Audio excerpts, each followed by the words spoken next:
मैं तो समझता हूँ कि अपनी कौम से मैं ये कहूँगा कि मेरी कौम के लोगों, देखो, अपनी आंखें खोलो। ये आपके साथ बड़ा घिनौना मजाक हो रहा है। ये पहले 2017 में कितना अच्छा पाकिस्तान था, आप सब लोग खुश थे या नहीं थे?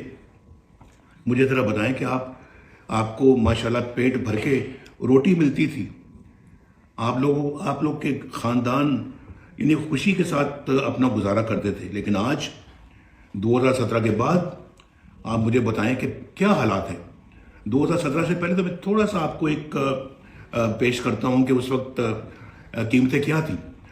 डॉलर 105 रुपये था, और उसके बाद चीनी 50 रुपये थी, आटा 35 रुपये किलो था, पेट्रोल 65 रुपये किलो था, और बहुत सारी सब्जियां 10-10 रुपए किलो मिलती थी, और बिजली का बिल बहुत कम होता था।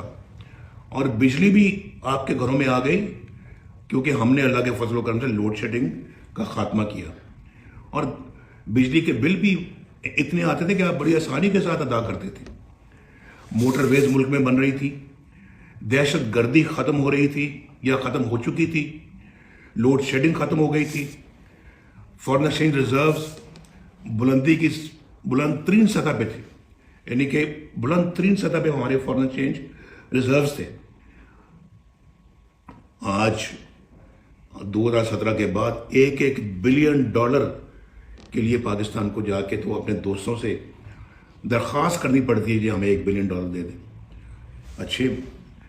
हमें इतनी अच्छी कौम को क्या बेकारी बना दिया है। और ये आपके बेंचों के फैसले ने, ये तो तसलसल लगता है मुझे वही 2017 का जो आज हो रहा है। मैं बिल्कुल उसको उसी नज़र से देख रहा हूँ। मैं आपको भी दिखाना चाहता हूँ अपनी कौम को। प्लीज़ अपनी आंखें खोलें। ये पाकिस्तान के साथ उन्होंने बड़ा घिनौना मजाक किया, और आज पाकिस्तान को खुदा न खासा तबाही के दहाने लाके खड़ा कर दिया है इन्हीं बेंचेस के फैसलों ने।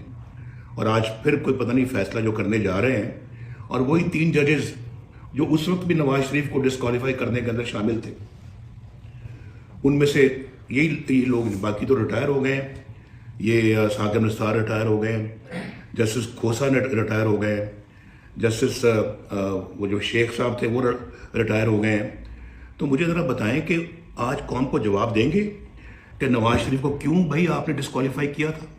और ये दिन दिखाया आज पाकिस्तान को कि पाकिस्तान इतना मकरूज हो गया है, और $1 अरब के लिए, अल्लाह न करे मेरे मुंह से ऐसे अल्फाज निकले, भीख मांगने पे लगा दिया है।